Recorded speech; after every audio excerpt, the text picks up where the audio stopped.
Hi hello and welcome to Anamika story world. ఇవాళ మనం వినబోయే కథ మీరా, చాప్టర్ 49. ఆలస్యం చేయకుండా కథలోకి వెళ్ళిపోదాం. గౌతమ్ తొందరగా గీతా చేతిలో నుంచి ఫోన్ తీసుకొని కాల్ కట్ చేసేశాడు.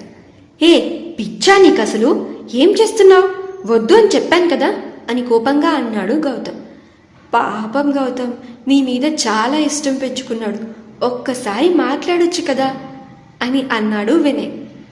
నాకు అబ్బాయిలలో ఏ ఇంట్రెస్ట్ లేదు అని చిరాగ్గా చెప్పాడు గౌతమ్. అవునా, మరి ఎవరంటే ఇంట్రెస్ట్ గౌతమ్ అని అడిగింది గీత. నాకు నువ్వంటే అని చెప్తూ ఆగిపోయి, నువ్వు నా విషయాల్లో కలుగ చేసుకోకు. నాకు ఎవరంటే ఇష్టం, ఎవరిలో ఇంట్రెస్టెడ్ ఉందో నీకు తెలియాల్సిన అవసరం లేదు. పోయి చదువుకోపో అని అన్నాడు గౌతమ్.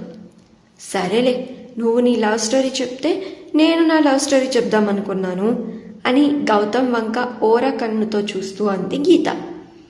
గీత లవ్ స్టోరీ అనగానే వినయ్ గౌతమ్ ఆశ్చర్యపోయి ఒకరినొకరు చూసుకొని ఆ తర్వాత గీతని చూసి ఒకేసారి లవ్ స్టోరీయా అని అడిగారు. నీకు లవ్ స్టోరీ ఉందా గీత అని అడిగాడు వినయ్. ఏ గీత మాత్రం అమ్మాయి కాదా ఏంటి, తనకి లవ్ స్టోరీ ఉండకూడదా అని అడిగింది మాయ. అలా కాదు, గీత ఎప్పుడు బుక్స్ అంటూ వాటినే పట్టుకొని ఉంటుంది కదా, అందుకని. అయినా ఇంతకీ ఎవరు గీత అబ్బాయి అని అడిగాడు వినయ్. ఉన్నాడులే ఒకడు అని అంది గీత. గౌతమ్ గీతానే చూస్తూ ఉన్నాడు. ఎవరు చెప్పు అని అడిగాడు వినయ్. మీరేమన్నా మీ లవ్ స్టోరీ చెప్తున్నారా? నేను చెప్పడానికి?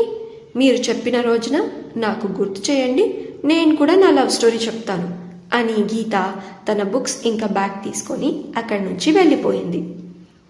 గీతకి లవ్ స్టోరీ ఉంది అని విన్న గౌతమ్కి ఏమి పాల్పోలేదు. ఒక సెకండ్కి తన మైండ్ బ్లాంక్ అయిపోయింది. గౌతమ్ ఓకే కదా అని మాయా కూడా అక్కడి నుంచి వెళ్ళిపోగానే అడిగాడు వినయ్. ఓకేరా, ఇవన్నీ మామూలే అని కొంచెం డల్గా చెప్పాడు. రే బావా, చెప్పేది వినరా, తనకి నీ మనసులో మాట చెప్పేసే అని అన్నాడు వినయ్. ఇప్పుడు చెప్పి కూడా ఏం లాభం, తను ఆల్రెడీ లవ్లో ఉంది కదా అని అన్నాడు గౌతమ్.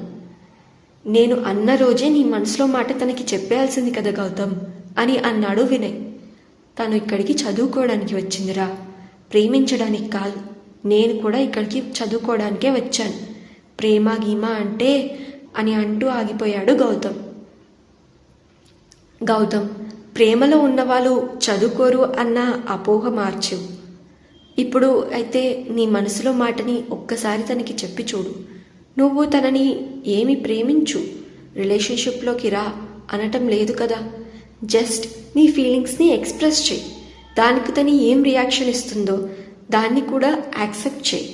కనీసం నీకు నీ మనసులో మాట చెప్పాను అన్న సంతృప్తి ఉంటుంది కదా, ఒకసారి ఆలోచించు అని వినయ్ చెప్పి అక్కడి నుంచి వెళ్ళిపోయాడు.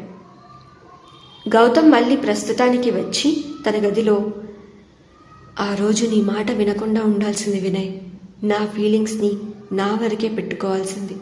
అనవసరంగా గీతకి నా ఫీలింగ్స్ ఎక్స్ప్రెస్ చేసి ఇక్కడి వరకు తీసుకొచ్చుకున్నాను అని గౌతమ్ కళ్ళ ముందు గీతతో జరిగిన గొడవ తన చెవులో గీత అన్న మాటలే వినిపిస్తూ ఉన్నాయి. నాకన్నా నీకు తనే ఎక్కువ అని కోపంగా అడిగింది గీత. గీత, అసలు నీకు ఏమైంది అని అడిగాడు గౌతమ్. అంటే ఇన్ని రోజులు నేను నిన్ను పట్టించుకోలేదు అని నా మీద పగ పెంచుకున్నావా అని అడిగింది గీత. గీత, అసలు ఏం మాట్లాడుతున్నావు అని అడిగాడు గౌతమ్. నిజం మాట్లాడుతున్నాను. నీకు అదంటే అంత ఇష్టం ఉంటే దాంతోనే ఉండు అని అంది గీత. గీత అని గట్టిగా అరిచి గౌతమ్ గీతాని కొట్టడానికి చెయ్యెత్తాడు. గౌతమ్ మళ్ళీ ప్రస్తుతానికి వచ్చి తన తలని ఊపేసి తన ఫోన్ని పక్కకు పెట్టేసి పడుకుందామని అనుకునే లోపే తనకి పట్టిల సౌండ్ వినిపించింది. ఇదేంటి, ఇది మీరా పట్టిల సౌండ్ లాగా ఉంది. తను ఇంకా పడుకోలేదా? పడుకోకుండా ఈ పిల్ల ఈ సమయంలో ఏం చేస్తుంది అని గౌతమ్ తన రూమ్లో నుంచి బయటికి వచ్చాడు. మీరా తన గదిలోనే ఇటు నుంచి అటు, అటు నుంచి ఇటు తిరుగుతూ ఉంది. గౌతమ్ తన గది దగ్గరికి వెళ్ళి తొంగి చూశాడు. మీరా గదిలోనే ఉండడం చూసి అమ్మయ్య అని అనుకున్నాడు. ఏంటి మీరా ఇంకా పడుకోలేదా అని గౌతమ్ మీరాని అడిగాడు.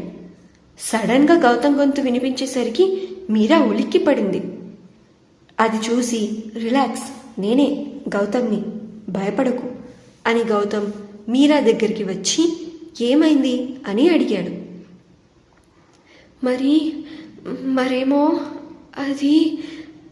అదేమో నాకు ఏవేవో కలలు వస్తున్నాయి, అందుకే మెలకు వచ్చింది అని కొంచెం భయంతో చెప్పింది మీరా. కలలా? ఏం కలలు వస్తున్నాయి అని తన భయాన్ని గమనించి అడిగాడు గౌతమ్. తెలీదు, ఆ కలలో నేనొక్కదాన్నే ఎక్కడికో వెళ్తున్నాను. నాకు ఏమీ అర్థం కాలేదు, కానీ భయం మాత్రం వేసింది. అందుకే లేచేశాను. లేచి చూసేసరికి నా మొహం మీద ఇది ఉంది. సరే చదువుకుందామని ఇలా తిరుగుతూ చదువుకుంటున్నాను అని అంది మీరా. గౌతమ్ మీరా చేతిలో బుక్స్ చూసి అవునా, ఓకే. అవును, ముందు కూడా నీకు ఇలాంటి కలలు వచ్చేవా అని అడిగాడు గౌతమ్. మీరా కొంచెం ఆలోచించి వచ్చేవి. అప్పుడు నాకు చాలా భయం వేసేది. గదిలో కూడా ఎవరో నా పేరు పిలిచేవాళ్ళు. దాంతో నాకు భయం వేసి ఆ గది బయటికి రావాలి అనుకునేదాన్ని. కానీ ఆ గది తలుపులు బయట నుంచి పెట్టేసి ఉండేవి. నేను అరిచేదాన్ని. అప్పుడు మా అమ్మ వచ్చి నాతోనే ఉండేది, నా పక్కనే ఉండేది, నన్ను నిద్రపుచ్చేది అని అంది మీరా. మరి నెక్స్ట్ ఏం జరగబోతుందంటారు? తెలుసుకుందాం నెక్స్ట్ అప్డేట్లో. ఎక్కడో కాదు, మీ అనామిక స్టోరీ వరల్డ్ ఛానల్లో మీ అనామికతో వింటూనే ఉండండి ఈ స్టోరీ మీరా. ఈ కథ మీకు నచ్చితే ప్లీజ్ ఈ వీడియోకి లైక్, అలాగే ఈ వీడియోని షేర్ అండ్ నా ఛానల్కి మరిన్ని అప్డేట్స్ కోసం సబ్స్క్రైబ్ చేసుకోండి. ఈ స్టోరీని మీరు పూర్తిగా చదవాలి అనుకుంటే కింద డిస్క్రిప్షన్లో లింక్ ఉంది, దాని మీద క్లిక్ చేసి ఈ స్టోరీని చదివేయండి. Thank you so much for listening. Bye bye. Have a good day.